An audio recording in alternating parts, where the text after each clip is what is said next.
ত্রিপুরার 59 জেলার ফটিকরায়ে কৃষকদের মধ্যে কৃষি সরঞ্জাম বিতরণ অনুষ্ঠানে সাবেক কংগ্রেস এবং বামফ্রন্ট সরকারকে আক্রমণ মন্ত্রী সুধাংশু দাসের। মন্ত্রীর অভিযোগ, বাম আমলে কৃষকরা যাতে ধানের জন্য ন্যায্য দাম পায় সেজন্য অনেক আন্দোলন হয়েছে, কিন্তু সেই আন্দোলনে কোনো লাভ হয়নি। মন্ত্রীর অভিযোগ, কৃষকদের স্বার্থে কংগ্রেস এবং বাম সরকার কিছুই করেননি। নিজের সরকারের গুণগানের পাশাপাশি সাবেক বাম এবং কংগ্রেস সরকারের তীব্র সমালোচনা করেন মন্ত্রী সুধাংশু দাস। এই রাজ্যে দীর্ঘ বছর আন্দোলন হয়েছে কৃষকদের নিয়ে। কৃষকদের সহায়ক মূল্যে ধান ক্রয় করতে হবে, অনেক আন্দোলন করা হয়েছে। কারা আন্দোলন করেছে? ত্রিপুরা রাজ্যে বামপন্থীরা। দিল্লিতে তাদের সমর্থিত সরকার কংগ্রেস সরকার ছিল, কিন্তু আমরা কি দেখেছি?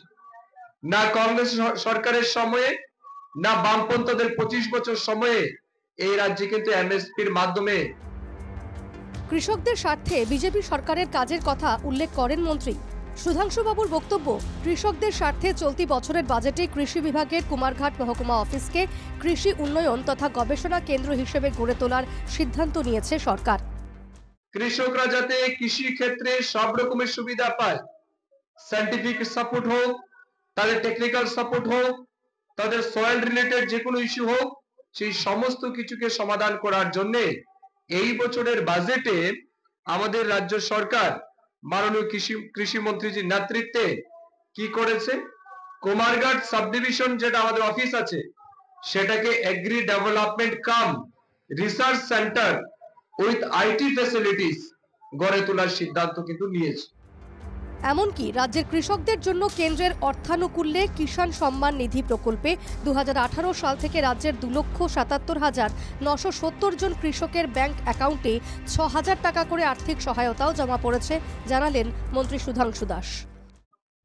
আমাদের রাজ্যের যে সমস্ত কৃষক আছেন তাদেরকে সহায়তা করার জন্য আপনারা জানেন ভারত সরকারের অর্থানুকূল্যে এবং মোদীজি প্রধানমন্ত্রী হওয়ার পর কিষাণ সম্মান নিধি আমাদের রাজ্যে চালু রয়েছে। এবং এই কিষাণ সম্মান নিধিতে আমরা দেখেছি আমাদের 2018 সাল থেকে শুরু করে এখন পর্যন্ত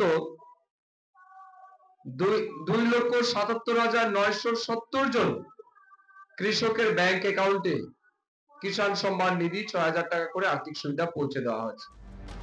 এদিন জাতীয় কৃষি বিকাশ যোজনায় 59 জন কৃষকের হাতে তুলে দেওয়া হয় পাম্প সেট, স্প্রে মেশিন সহ অন্যান্য কৃষি সরঞ্জাম। অনুষ্ঠানে অন্যান্যদের মধ্যে উপস্থিত ছিলেন 59 জেলা পরিষদের সভাধিপতি অমলেন্দু দাস, কুমারঘাট পঞ্চায়েত সমিতির চেয়ারপারসন সুমতি দাস, কৃষি উপ অধিকর্তা সৌমেন নন্দী প্রমুখ। কুমারঘাট থেকে জনি ভট্টাচার্যের রিপোর্ট, NKTV বাংলা।